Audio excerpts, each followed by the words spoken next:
주님의 평화가 함께하기를 축복합니다. 총나라의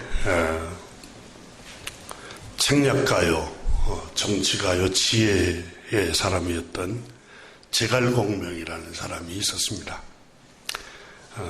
유비를 도와서 국가를 부흥시켰던 지략가인데, 이분이 쓴 병법이라는 책이 있습니다. 제갈공명 병법이라는 책에 다음과 같은 글이 진술이 되고 있습니다. 그때의 북방민족, 지금으로 말하면 몽골 민족, 징기스칸이 여러분 유럽을 제패하고 아시아까지 제패를 했던 그런 몽골 제국을 두고 이렇게 말했습니다. 북방 지역의 유목 민족은, 이게 그 북방 지역이 바로 몽골 민족을 말합니다. 일정한 거처가 없고 물과 풀이 풍부한 곳을 따라 이동하면서 생활하고 있다. 형세가 유리하면 아마 남쪽으로 내려와 한나라, 중국을 침공하고, 그와 반대로 만약 그들에게 충분한 힘이 없으면 더 먼 북쪽으로 달아나 버린다. 그들은 험준한 인산산맥, 지금 내몽골 자치구 몽골 고원 남쪽에 펼쳐져 있는 산맥을 가리키는데, 인산산맥 그리고 광활한 사막에 힘입어 비교적 강한 자위 능력을 지니고 있다. 아마 지리적으로 자기 그 북방민족이 강성할 수밖에 없었던 이야기를 언급을 했습니다. 그리고 그들은 배가 고프면 짐승을 잡아 먹고, 젖을 짜 마시고, 추우면 짐승 가죽으로 옷을 지어 입고, 날마다 이리저리 뛰어다니며 사냥을 하고 동물을 잡아 죽이는 것을 직업으로 삼고 반드시 날마다 해야 하는 일로 삼고 있다. 이러한 민족은 이미 도덕적으로 감화시키기도 불가능하고 무력으로 굴복시키기도 어렵다. 한나라는 그들과 싸워서는, 그러니까 중국은 그들과 싸워서는 안 되는데, 그 이유는 대략 다음과 같이 세 가지로 설명할 수가 있다. 한나라 병사들은 경작을 하면서, 중국 병사들은 농사를 지으면서 다른 한편으로는 전투를 하고 있기 때문에 매우 지치고 피로하여 위축되어 있다. 반면에 북방민족은 사냥을 생업으로 삼으며 유목생활을 하고 있기 때문에 원기왕성하고 용맹하며, 따라서 한나라 군대에 필요한 전력으로 북방민족의 원기왕성한 전략에 대항하고, 한나라 군대의 위축된 기세로 북방민족을 용맹한 기세, 북방민족의 용맹한 기세에 대항하면 승리를 거둘 수가 없다. 이것이 북방민족과 싸워서는 안 되는 첫 번째 이유다. 한나라 군대는 보병을 위주로 하며 하루에 단지 100리를 행군할 수 있을 뿐인데, 그러나 북방민족은 말을 잘 타기 때문에 하루에 몇 배에 달하는 거리를 이동한다. 한나라 병사들이 북방민족을 추격할 때는 식량을 휴대하고 갑옷을 입고서 뒤쫓아가야 한다.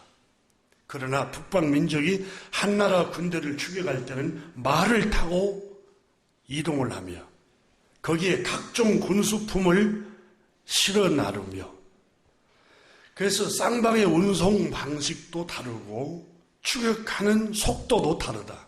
이것이 그들과 싸워서는 안 되는 두 번째 이유다. 한나라 군대는 보병전을 전개하는 경우가 많고 북방민족은 기병전을 펼친다. 기병전은 말을 타고 가면서 창을 휘둘고 활을 쏘고, 이 한나라는 걸어가면서, 그래서 그 점을 지적합니다. 양쪽이 가장 유리한 지형을 확보하려고 싸울 때는 언제나 기병이 보병보다 빠르며, 그렇죠, 걸어 다니면서 보행을 하면서 행군하는 군인들과 말을 타면서 재빠르게 또 위에서 이렇게 전쟁을 하는 북방민족과는 비교가 되지 않는다는 겁니다. 이러한 속도의 차이가 매우 크다. 그들이 이것이 그들과 싸워서는 안 되는 세 번째 이유다. 아주 정확하게 파악을 했던 것 같아요. 제갈공명이라는 이 지략가는 지혜자였던 것 같아요. 그러니까 손자병법에도 여러분 적을 알고, 적을 알면 50% 성공하고, 또 나를 알면은 적도 알고 나를 알면은 100% 성공한다고 그러지 않습니까? 그러므로 북방민족을 상대할 때는 전쟁 방식을 사용해서는 안 된다, 이렇게 말했습니다. 변방을 지키는 것이 가장 좋은 방법이다. 장병을 파견해 변방을 지킬 때는 어질고 유능한 사람을 선발해서 장군에 임명하고 정예병을 훈련하여 방어하도록 해야 한다, 이렇게 적었습니다. 이 제갈공명의 병법을 보면서 참 고전은 항상 읽어도 우리에게 지혜를 주는 것 같아요. 그러니까 적을 알고 또 아군의 상태를 알고, 그리고 이 제갈공명이라는 사람은 전쟁을 할 때 적을 무너뜨릴 때는 내부의 혼란을 조성하고, 그리고 그 나라가 약해질 때 공격을 하라고, 그러면 승리한다고 말하고 있습니다. 인생의 실패와 성공은 여러분,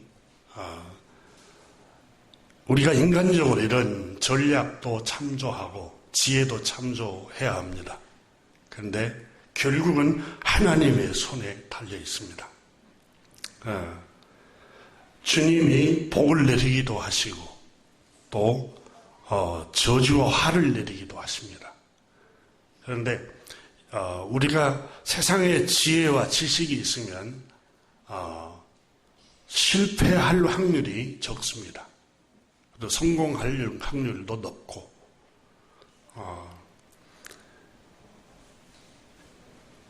그래서 잠언에 보면은 여호와는 지식 있는 자와 함께한다, 이 말씀이 기록되고 있어요. 그러니까 지식 있는 사람을 돕는다는 거예요. 또 물론 약한 사람들도 돕습니다. 또 지식이 없는 사람도 도운데, 그 뉘앙스는 지식이 있을 때에 승리하기가 쉽다는 걸 성경은 우리에게 교훈을 하고 있습니다. 그리고 약할 때, 적을 칠 때에 승리한다는 겁니다. 그래서 여러분, 부자들은 대부분 다 어떻게 해서 부자가 되느냐, 미국의 금융가의 부자들을 보면은 경기 침체가 오고 정말 국가 경제가 망할 것 같을 때 그때 기업에 투자를 하고, 부동산이 다 망해져 갈 때 부동산 절벽이 와서 전체 다 너나 나나 할 것이 헐값으로 내놓을 때, 그때 부자들은 그 헐값에 또 그걸 사들입니다.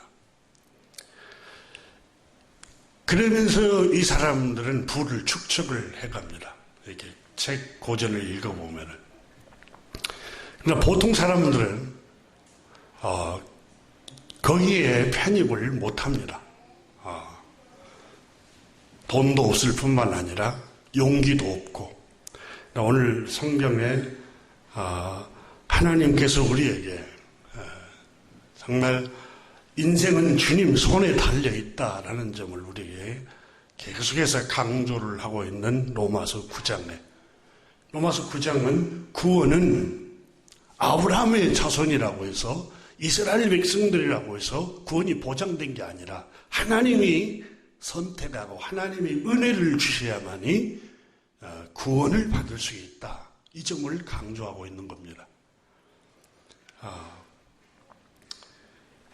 그래서 하나님께서는 우리가 하나님께 복을 받기 위해서는 하나님에 관한 지식이 필요합니다. 하나님이 기뻐하신 줄 알고 열심을 냈어요, 그 일에. 근데 하나님이 기뻐하시지 않는 일이었어요. 지내놓고 보니까. 자기 열심이었죠, 자기 열심.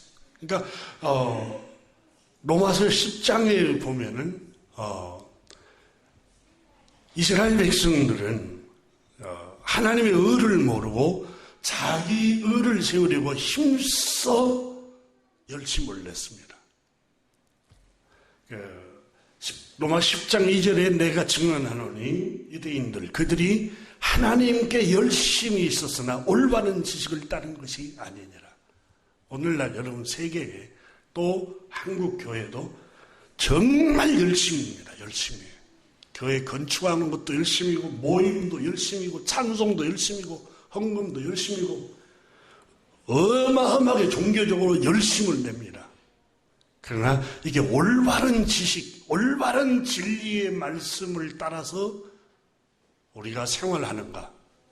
아니면 우리 종교적인 습관으로 우리가 지금 여기에 매몰돼가지고 신앙생활을 하는가? 한번 우리가 하나님의 말씀을 통해서 반출을 해야 됩니다. 그래서 호세아 선지자도 호세아서 4장 6절 이하에 내 백성이 지식이 없으므로 망하는도다 그랬어요. 내 백성, 하나님의 백성들이 망하는 이유가 뭐냐? 복을 받지 못하고 망하는 이유가, 실패하는 이유가 뭐냐? 지식이 없으므로 망하는도다 그랬어요. 지식이 없으므로.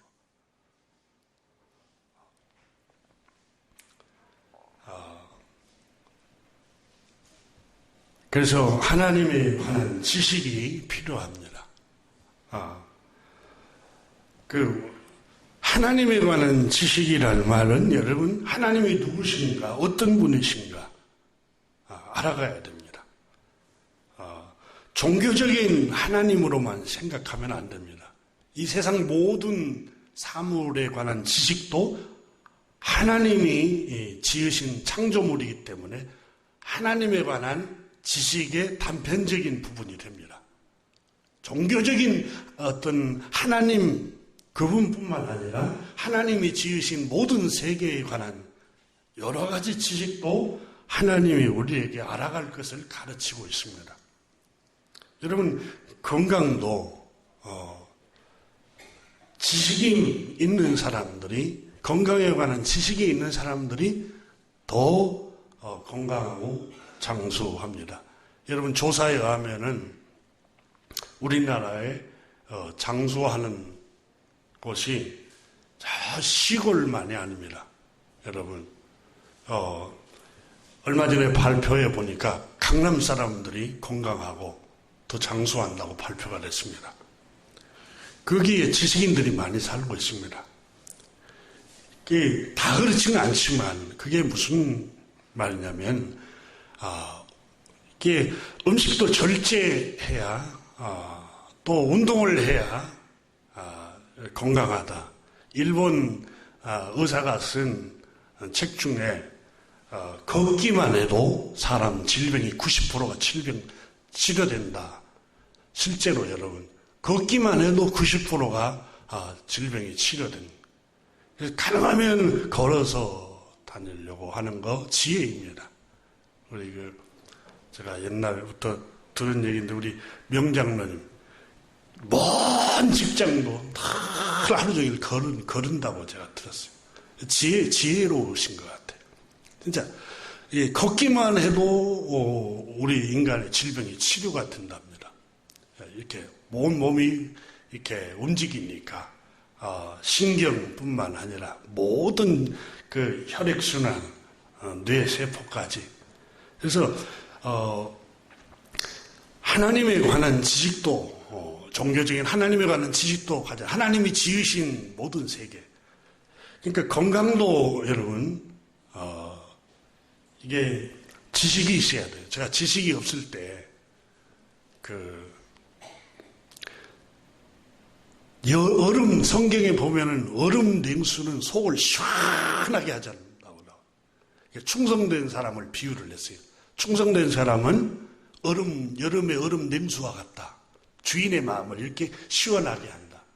이 동의보감을 보니까 여러분 시원한 찬물을 마시면 위가 너무너무 위의 신경이 즐거워한답니다. 위가 시원한 느낌을 들어요. 근데 폐가 상한다고 나와요. 근데 저는 장기침을 많이 달고 산 이유 중에 하나가 시원한 찬물을 달고 살았습니다. 제 가까이 있는 제 아내가 늘 만류했지만 고집이 세가지고 안 들었어요. 그러다가 그 치유가 안 되니까 그걸 중단하니까 치료가 되더라고요. 중단하니까. 이게 고집 센 백성들은 고생을 해야 되겠구나. 그래, 여러분, 이 지식이 없으면 건강도 무너져 내리는 거예요. 건강도 무너져 내리고. 그리고 여러분, 탄수화물을 이렇게 비만인 사람들은 줄여야 하죠. 근데 탄수화물이 여러분, 에너지원입니다. 에너지원. 힘나게 하는 에너지원이에요. 탄수화물을 먹지 않으면 힘이 팔려요. 힘이 없어요. 그 의사들이 방송에 나와서 탄수화물 줄여야 한다, 뭐 한다 하지만 그 비만 사람들도 우리 소소한 우리 서민들은 잘 먹어야 됩니다. 저희 아버님이 장수하시는데 아버님이 하시는 말씀이 아가 밥이 보약이다. 새끼 밥을 잘 먹어야 한다. 다른 아무리 맛나는 음식이 있어도 밥을 먹어라. 밥을. 새끼. 잠을 잘 자야 된다. 그러시더라고요. 근데 그게 젊었을 때는 잘 안 들어와요. 그게. 근데 여러분 건강도 지식이 있어야만이 건강을 유지할 수가 있습니다. 바울 선생 오늘 본문의 로마서 9장에 나에게는 그치지 않는 고통이 있습니다. 슬픔이 있습니다. 혈육 내 동족인 이스라엘 백성들이 구원에 이르지 못하고 있습니다. 긍휼이 풍성하신 하나님께서 율법과 선지자를 통해서 약속하신 구세주를 보내셨음에도 불구하고 그들은 그를 영접치 아니하고 배척해버리고 말았습니다. 이스라엘 사람들은 유대인들이 누구입니까? 하나님께 선택받은 민족이 아닙니까? 하나님의 자녀가 되는 특권을 이룰 수 있는 영광이 있었던 백성이 아닙니까? 그들에게는 하늘의 율법이 주어졌고 창조주 하나님을 예배하는 예배자의 생활이 주어져 있었습니다. 약속도 주어져 있었고 저 훌륭한 믿음의 선조들이 있었고 우리 구주 예수 그리스도께서도 인성으로 말하면 그들의 혈통으로부터 나셨습니다. 그럼에도 불구하고 그들은 왜 구원에 이르지 못했을까요? 왜 하나님께서 보내주신 구주를 배척해버리고 말았을까요? 그렇게 훌륭한 믿음의 선조들을 두었고 믿음의 가문을 두었던 이스라엘 사람들이 어째서 하나님의 은혜로 주신 구원을 받지 못했을까요? 스스로 하나님의 거룩한 성민이라고 자처했던 이 이스라엘 백성들은 왜 하나님의 구원의 은혜에 긍휼하심을 입지 못했을까요? 그들은 한 가지 이유 때문입니다. 교만함 때문이었습니다. 마음의 교만함 때문에 그들은 하나님의 은혜를 잊지 못했던 것입니다. 이렇게 로마서 9장, 10장, 11장에서 계속해서 반복해서 말씀합니다. 그렇습니다. 여러분, 마음이 교만하면 분별력을 잃어버립니다. 가령 여러분, 나보다 못하다고 상대방을 생각하면 이게 눈이 어두워집니다. 마음의 눈이 어두워져요. 먼저 그 어두워진 증거가 뭐냐면 무시하는 마음이 듭니다. 그러니까 예수님이 목수 출신이에요. 목수의 아들이에요. 나사렛 출신이에요. 훌륭한 그 문벌 좋은 집안이 아니에요. 그리고 학벌도 없어요. 배운 것도 없어요. 갈릴리 출신이에요. 그러니까 유대인들이 자기보다 못하다고 생각하니까 하나님이 보내신 메시아인데도 눈이 어두운 거예요. 어디 그뿐만이겠습니까? 이제 눈이 어두워지면, 마음의 눈이 어두워지면 정말 분별력을 잃어버리죠. 전혀 분별력을 잃어버린 이스라엘 백성들이 그랬습니다. 근데 이 마음의 눈이 어두워지는 것 가운데 이 교만함 뿐만이 아닙니다, 여러분. 마음이 탐욕이 생기면 또 분별력이 잃어버립니다. 탐욕이 생기면. 여러분, 가정을 버리고 자녀를 버리고 가출하는 사람들, 여러분 다 유혹, 마음 탐욕 때문에, 육신의 탐욕 때문에 가정의 소중함도 몰라요. 뭐가 중요하고 뭐가 의미 있는지도 분별이 잘 안 가는 거예요. 그리고 마음이 탐욕이 생기고 욕심이 생기면 조급해집니다. 조급해져. 여러분, 욕심이 생기면 자꾸 조급한 마음이 들잖아요. 조급한 마음이 들면 서두르게 되고, 서두르다 보면은 일을 저질러서, 그리고 뒤돌아보면은 내가 왜 이런 일을 했지? 그러니까 욕심이 생기면 마음이 또 어두워집니다. 또 하나는 시기심이 생기면 눈이 어두워지죠. 그런데 오늘 성경은 이스라엘 백성들이 교만해질 때, 마음이 교만해질 때 어두워졌습니다. 그래서 성경은 솔로몬도 교만은 넘어짐의 앞잡이요 패망의 선봉이다, 이렇게 말씀했습니다. 이스라엘 사람들은 아브라함이 자신들의 조상이라는 것을 굉장히 자부했습니다. 그리고 이방 민족 이교도들을 멸시하고 깔보았습니다. 그래서 갈릴리 지역도 이방인으로 취급했습니다. 갈릴리 출신이라는 것 때문에 예수님을 무시했습니다.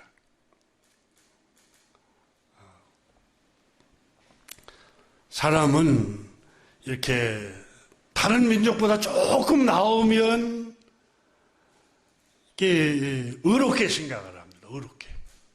의롭게 생각하고, 또 재능이 조금만 더 많아도 또 재능이 없는 사람들을 멸시하고, 또 이 명품 옷을 입거나 좋은 명품 어떤 물건을 사면은 또 그것 때문에 우쭐거리기도 하고, 직장만 조금 좋은 직장만 가져도 우쭐거리는 마음을 가집니다.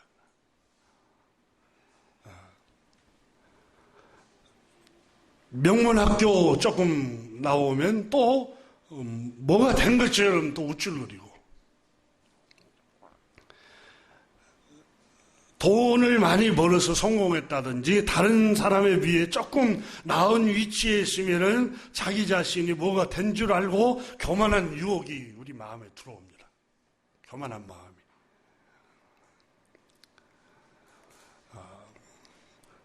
그래서 자기보다 못한 사람은 멸시하고 얕보고 깔보는 경향들이 있습니다. 이 교만입니다. 그래서 하나님께서는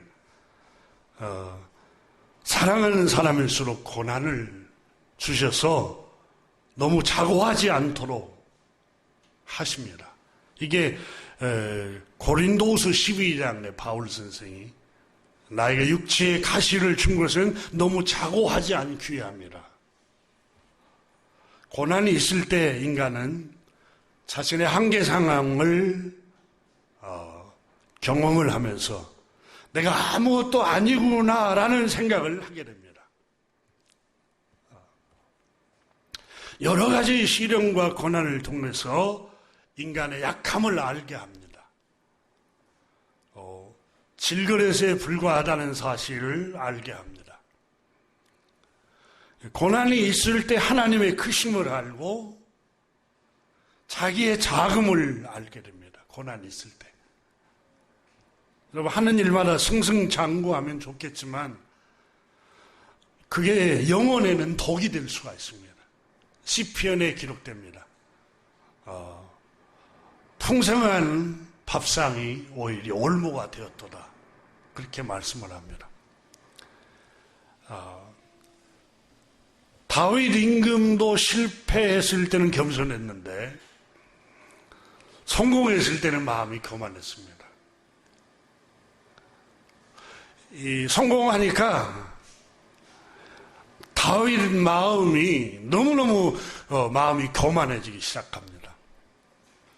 그리고 분별력을 잃어버립니다. 자기 아내가 아닌 남의 아내를 겁탈합니다. 그런데 다윗 생을 보면 여러분 아내가 여러 명이었잖아요. 우리아를 취하기 전에도 아내가 여러 명 있었어요. 습관인 것 같아요. 습관. 습관이 얼마나 무서운가 여러분. 성폭행도 습관입니다. 그 사람이 처음 그런 일을 하는 게 아니라 습관에서 나오는 경우들이 대부분입니다. 습관이 얼마나 무서운가 모릅니다.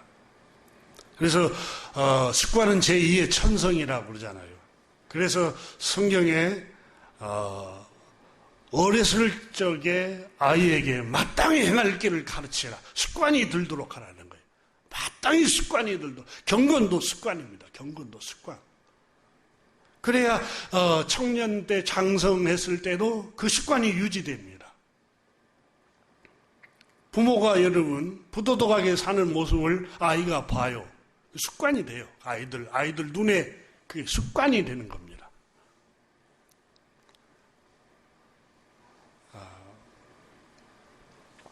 솔로몬 임금도 우리가 잘 아는 것처럼 부족했을 때 얼마나 겸손했는가 모릅니다.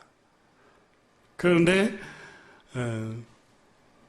세상의 모든 사람보다 금이 많고 지혜도 많아지니까 이방 여자에게 빠져서 허랑방탕한 생활을 하잖아요. 완전히 허랑방탕한 생활을 해버리는 거예요.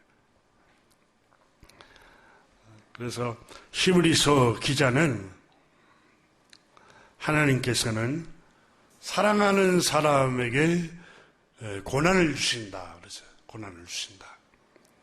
이 고난은 자기를 돌아보게 하려고요. 여러분 건강할 때는 잘 몰라요. 부유해지고 젊고 연봉이 많아지고 집이 잘 살고 성공할 때는 자기가 누구인지를 몰라요. 자기가 성공하고 이렇게 승승장구하면 그것이 자기 자신인 줄 알아요. 그래서 하나님께서 요한복음 히브리서 12장에 주께서 그 사랑하시는 자를 징계하시고 그가 받으시는 아들마다 채찍질 하십니다. 징계는 다 받은 것이거늘 너희에게 없으면 사생자여 친아들이 아니니라. 오직 하나님은 우리의 유익을 위하여 징계를 주신다. 우리 유익을 위해서 그의 거룩하심에 참여하게 하시기 위하여. 우리 유익을 위해서 고난을 주시는 거예요. 당시에는 고난이 슬프게 보여요. 히브리서 12장 11절에 무릇 징계가 당시에는 즐거워 보이지 않고 슬퍼 보이나 후에는 그로 말미암아 이 징계로 말미암아 의와 평강의 열매를 맺느니라. 결국은 징계를 받고 고난을 당할 때는 당시에는 너무너무 슬퍼요. 너무너무 고통스러워요. 그런데 장래에 가보니까 이 징계와 고난 때문에 내가 자고하지 않게 되는 겁니다. 그래서 잠언 30장에 아굴이라는 사람이 나오죠. 아굴이라는 사람이 하나님 앞에서 소원을 올리는 기도를 합니다.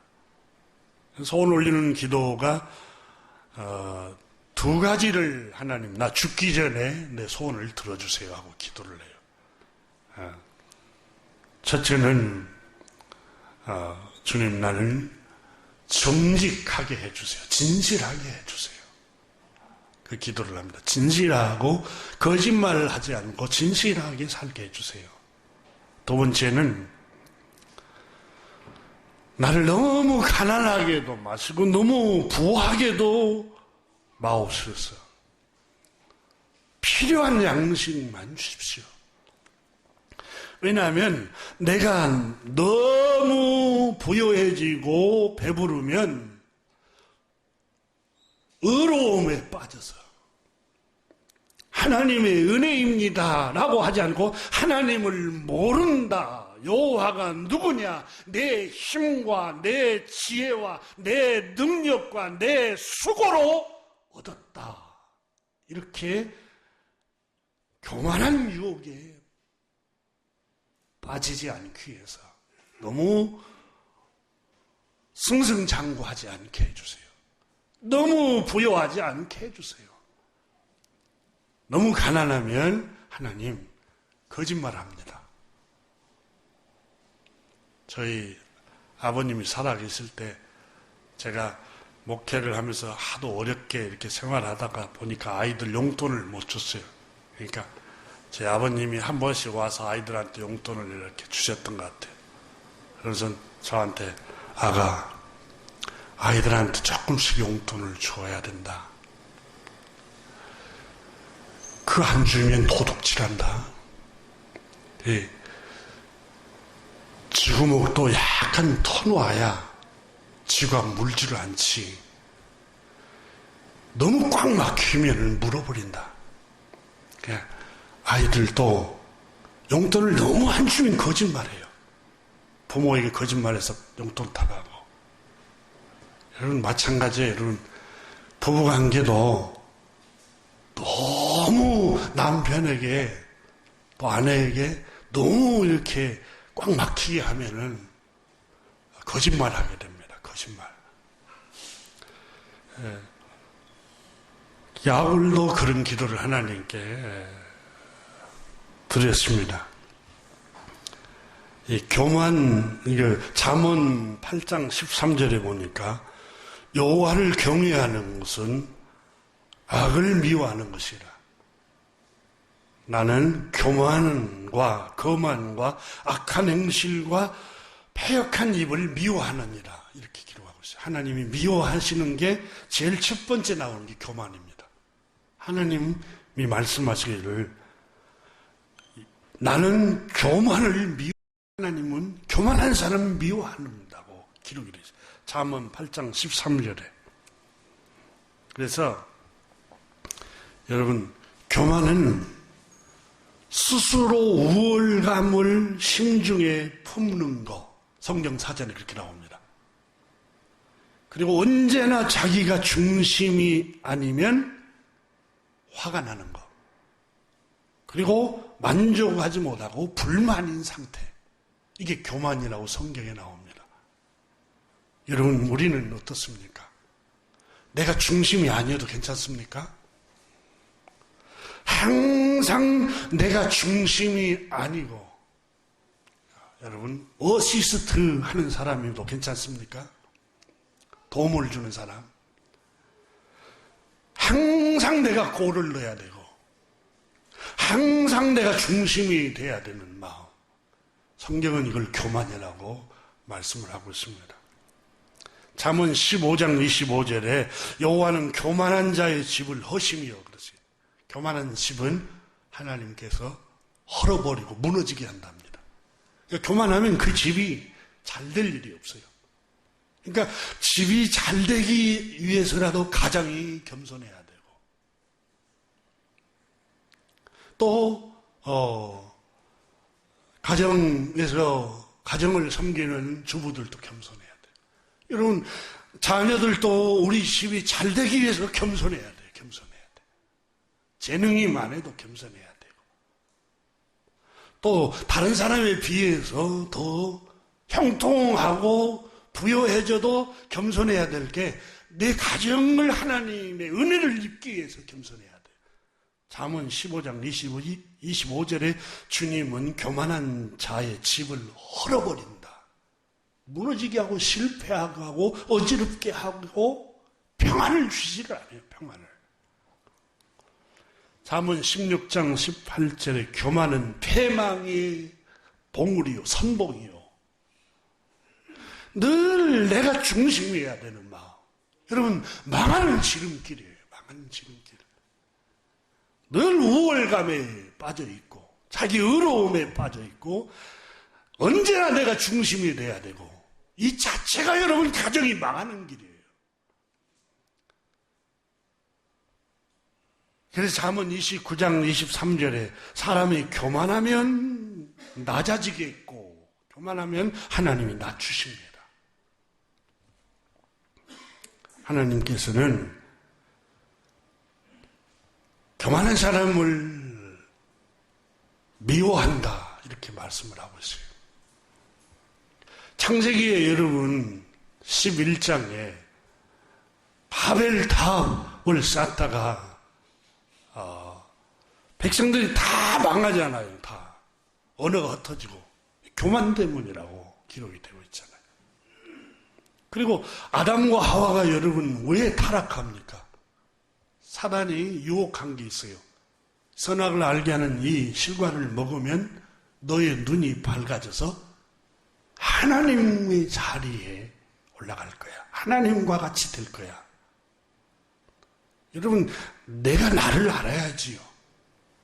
그분은 창조자예요. 나는 피조물임을 알아야죠. 그분이 중심이에요. 오늘 본문에 바울 선생은 자기 의에 빠져 있고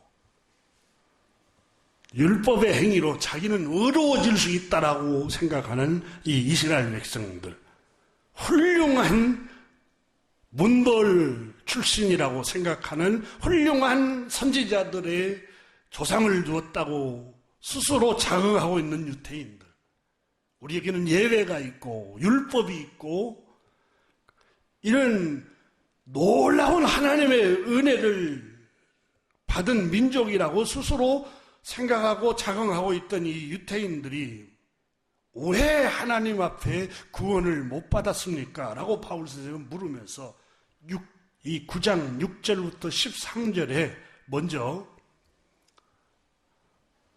구원은 하나님이 전적인 은혜로 주시는 겁니다. 이스라엘 유대인 여러분, 여러분의 의로움 때문에 하나님이 구원을 주시는 게 아닙니다. 자, 아브라함 예를 들었습니다. 6절을 보십시오. 믿음으로 말미암아 의는 이같이 말하되, 미안합니다. 9장 6절. 그러나 하나님의 말씀이 폐하여진 것 같지 않도다. 이스라엘에서 난 그들이 다 이스라엘이 아니요. 이스라엘 유대인이라고 해서 다 구원받은 게 아니라는 거예요. 하나님의 백성이 아니라는 겁니다. 그리고 7절 보세요. 또한 아브라함의 씨가 아브라함에서 난 자녀가 다 그의 자녀가 아니라, 아브라함에게 자식이 둘이 있었죠. 하나는 이스마엘이고 하나는 이삭이었습니다. 오직 이삭으로부터 난 자라야 내 씨라 불리우리라 하셨으니 그러세요. 이게 여러분 창세기 18장에 바울 선생이 인용을 합니다. 창세기 18장에. 창세기 18장에서 바울 선생은 이 말씀을 인용을 하면서 하나님께서 아브라함에게 약속의 자녀, 너의 자녀를 하나님이 주실 것이다. 약속의 자녀를. 그런데 누구를 통해서 준다고 약속했습니까? 사라의 태에서 난 아들이 약속의 자녀다. 이렇게 약속했어요. 창세기 18장에. 그런데 100세가 돼가는데도 사라에게 잉태되지 않아요. 아브라함이 100세가 돼가는데. 그래서 기다리다가 지쳐서 하나님이 약속하지 아니한 사라의 여종 하가를 취하여 아브라함이 자식을 하나 낳게 보는 자식을 보는데 바로 하갈이라는 여종을 통해서 이스마엘을 낳습니다. 그런데 하나님께서 창세기 21장에 보면은 아브라함에게 그건 약속의 자녀가 아니야 라고 말씀합니다. 그걸 바울 선생이 창세기 21장, 18장, 21장을 인용을 합니다. 이 성경의 로마서에. 그러면서 뭐라고 말씀하냐면, 자, 아브라함의 씨가 다 그의 자녀가 아니라 오직 이삭으로부터 사라를 통해서 난 이삭으로부터 난 자라야 약속의 자녀다 라고 했는데 8절 보세요. 오늘 본문 9장 8절. 곧 육신의 자녀가 하나님의 자녀가 아니요. 육신의 정력으로 낳은 자녀가 하갈을 통해서 이스마엘을 낳았습니다. 지금 그걸 두고 하는 말이에요. 그러면서 오직 약속의 자녀가 하나님의 자녀로 여기심을 받느니라. 씨라는 말은 자녀를 씨로 표현했죠. 그러면서 9절에 창세기 18장에 나오는 얘기를 인용하죠. 약속의 말씀은 이것이니 아브라함에게 약속을 했어요. 창세기 18장에. 명년 이때에 99세 때에 아브라함에게 천사가 찾아와서 명년 이맘때에 사라에게 아들이 있으리라 이렇게 약속을 했다는 거예요. 그러니까 하나님은 약속을 통해서 낳은 이삭을 하나님께서 하나님의 자녀라 이렇게 부른 것과 같이 그 말이에요. 이스라엘 민족, 이스라엘 혈통에서 났다고 해서 모든 사람이 하나님의 자녀가 아니요. 약속을 받은 자라야만이 하나님의 자녀라는 거예요. 그걸 다시 이해 쉽게 여러분 아브라함의 아들 이삭이 있습니다. 그 이삭의 와이프가 리브가였습니다. 그 리브가가 낳은 두 아들 에서와 야곱을 예를 9절 10절부터 들고 있습니다. 10절을 보세요. 그뿐 아니라 또한 리브가가 우리 조상 이삭 한 사람으로 말미암아 임신하였는데 그 자식이 나지도 아니하고 무슨 선이나 악을 행하지 아니할 때에 택하심을 따라 택했다 말은 약속했다. 약속하심에 따라서 하나님이 선택하심에 따라서 되는 하나님의 뜻이 행위로 말미암지 않고 오직 부르심으로 말미암아 서게 하려 하사. 자, 여기 중요한 아주 강조점이 있습니다. 11절에 하나님의 뜻이 행위로 율법의 의로운 행위로 하나님의 자녀로 선택받은 게 아니라 오직 부르신 분, 불러내신 하나님의 주권에 의해서 그 사람이 하나님의 자녀가 되고 안 되고는 하나님의 주권에 속해 있기 때문에 아직도 나지도 않는 상태에서 선이나 악을 행하지 않는 상태에서 하나님이 어머니 리브가에게 자기 태중에 있는 아이에 관해서 말씀하시기를 큰 자가 어린 자를 섬기리라. 이렇게 이미 태어나기도 전에 하나님이 정해 놨다는 거예요.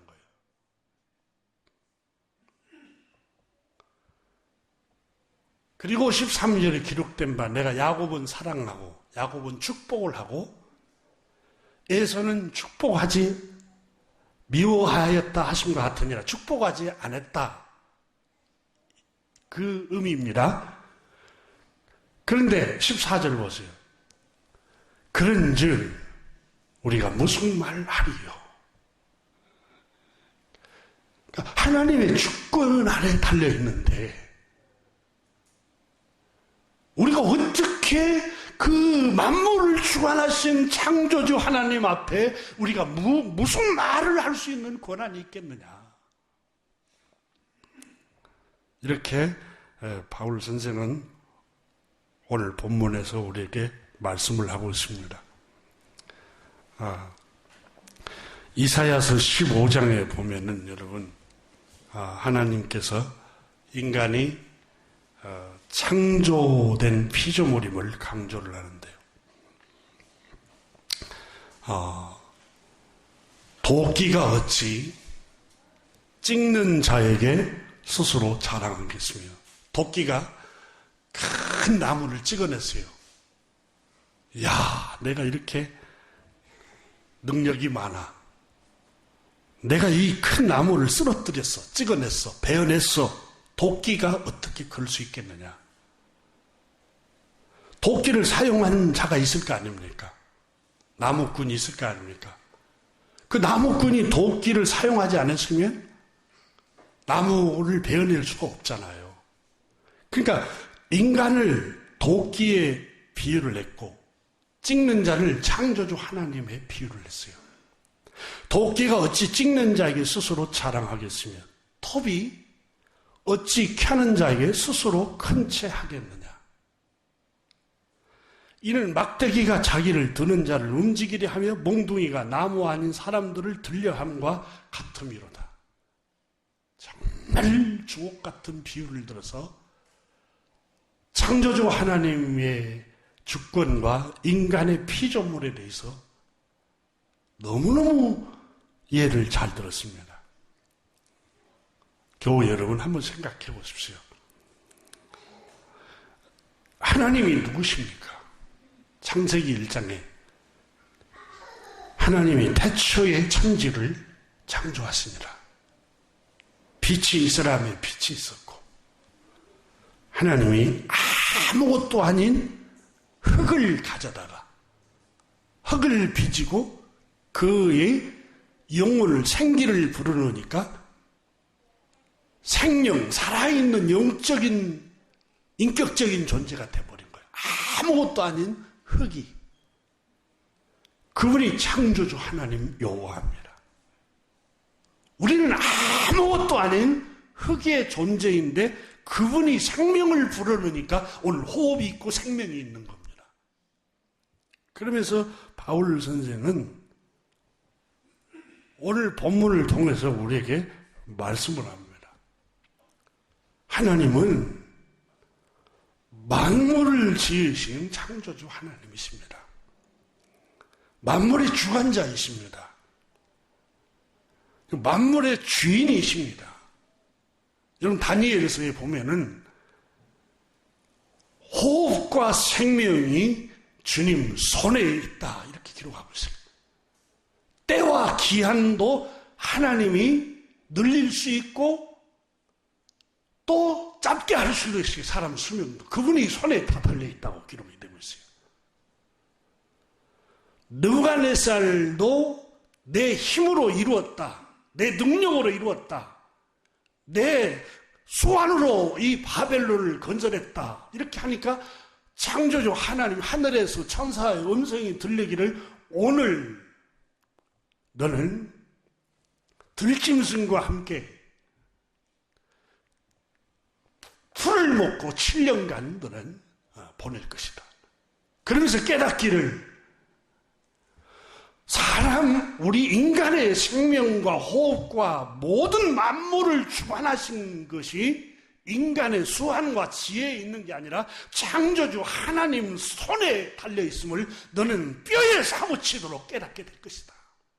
너의 약함을 알고 하나님이 얼마나 크신 분인가를 너는 그 7년 동안 짐승처럼 풀을 먹으면서 깨달을 것이다. 이렇게 말씀을 하였습니다. 오늘 본문 로마서 9장 15절에 먼저 14절에 그런지 우리가 무슨 말 하리요. 자, 하나님이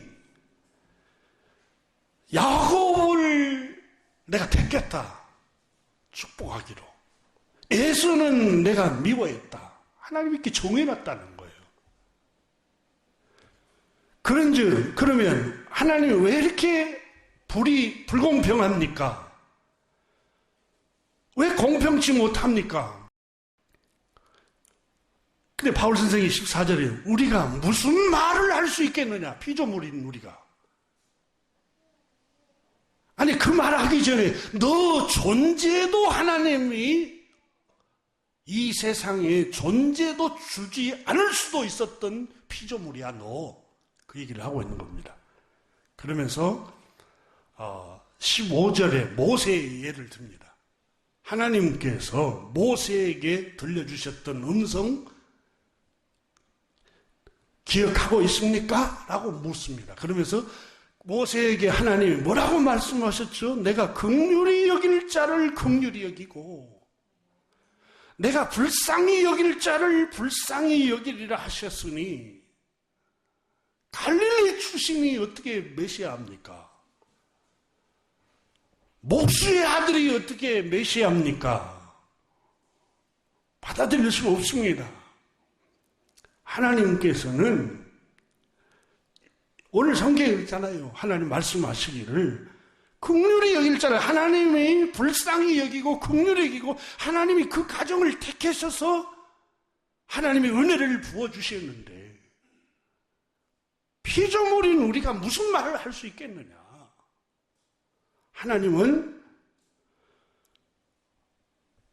긍휼히 여길 자를 긍휼히 여기고 불쌍히 여길 자를 불쌍히 여기리라는 그 주권이 창조주 하나님 손에 있다는 거예요. 그러면서 더 강력하게 말합니다. 16절 보세요. 그런즉 원하는 자로 말미암도 아니고 원한다고 되는 것도 아니고 소원을 품는다고 되는 것도 아니고 다른 박질하는 자로 말미암도 아니요 수단과 방법을 가리지 않고 경쟁을 하고 다른 박질한다고 되는 것도 아니고 오직 하나님의 긍휼하심, 하나님의 자비하심, 하나님의 은혜로 말미암느니라. 이걸 16절에서 바울 선생이 강조하면서 구원도 하나님의 긍휼이라는 거예요. 하나님의 자비고 하나님의 불쌍히 여기심 때문에요. 그래서 에베소서에 보낸 편지에서는 바울 선생이 너희가 믿음으로 말미암아 구원을 얻었나니 이것이 너희에게서 난 것이 아니요 하나님이 주신 선물이라. 행위에서 난 것이 아니니 누구든지 의롭게 생각하지 말아라. 공로로 생각하지 말고 교만 떨지 말고 자긍하지 말고 하나님이 주신 선물이야. 하나님의 은혜입니다. 하나님의 은혜에 감사하며 겸손히 살아가라는 거예요.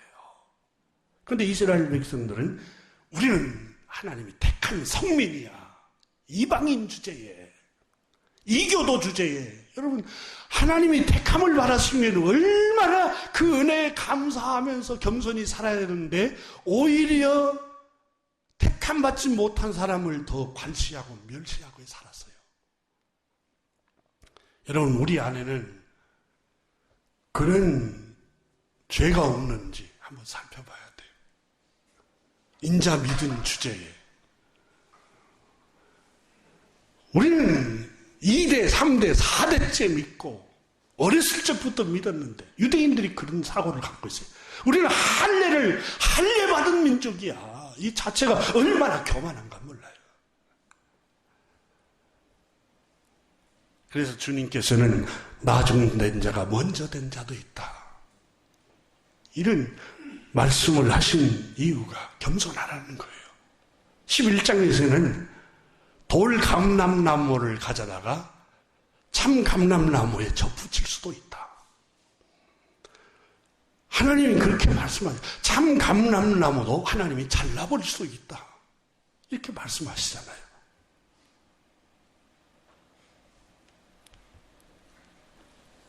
인간의 선택이나 인간의 의지에 달려 있는 게 아니라 구원은 오직 하나님의 손에 달려 있음을 바울 선생이 알려주고 있습니다. 인간의 생각이나 마음으로 원한다고 되는 것도 아니고 우리가 그것을 얻으려고 남보다 잠을 자지 않고 수단과 방법을 다 동원해서 싸우고 다름박질할지라도 되는 게 아닙니다. 하나님 은혜를 주셔야 돼요. 오직 만물을 주관하시는 하나님께로 말미암습니다. 여러분 돈 잘 벌고 유명하고 인기 없고 거부가 된 스포츠 선수들, 배우들, 가수들 100년 자손 만대까지 잘 살 것 같아도 여러분 수많은 사람들이 자살하잖아요. 그 돈이 많은데도 명예가 있는데도 유명해졌는데도 왜 그럴까요, 여러분? 하나님이 우리에게 평안을 주셔야 됩니다. 평안도. 시편 31편 15절에 다윗이 주님 나의 앞날이 주의 손에 있사오니 주님 나의 앞날이 주님 손에 있습니다. 내 원수들과 나를 핍박하는 자들의 손에서 나를 건져주십시오. 내 생명, 내 앞날, 내 호흡, 나의 숨은 주님 손에 있습니다. 역대상 29장에 12절에 부와 귀가 주께도 말미암고 또 주는 만물의 주제가 되사 손에 권세와 능력이 있사오니 모든 사람을 크게 하심과 강하게 하심이 주의 손에 있나이다. 사랑하는 교우 여러분, 오늘 본문 17절 한번 보십시오. 성경이 바로에게 이르되 내가 이 일을 위하여 너를 세웠으니 곧 너로 말미암아 내 능력을 보이고 내 이름이 온 땅에 전파되게 하려 함이라 하셨으니 그런즉 하나님께서 하시고자 하는 자를 긍휼히 여기시고 하고자 하시는 자를 완악하게 하시느니라. 얼마나 놀라운 말씀입니까? 모릅니다. 하나님이 하시고자 하면 긍휼을 베푸시기도 하시고 하나님께서 하시고자 하면 완악하게도 하신답니다. 그래서 바울 선생은 고린도 전서 15장에서 15장 10절에 그러나 내가 나된 것은 하나님의 은혜로 된 것이니. 여러분 고린도후서 6장에서는 바울 선생이 나는 다른 사도들보다 더 많이 수고를 했다. 자지 못하고 먹지 못하고 강도의 위험과 핍박과 여행의 위험과 매맞음과 투옥당하고 이게 복음을 전파하기 위해서 수없는 고난을 나는 했고 주님을 위해서 이렇게 헌신을 했는데 고린도 전서 15장에서 그러나 나의 나된 것은 하나님의 은혜로 된 것입니다. 왜 그랬을까요?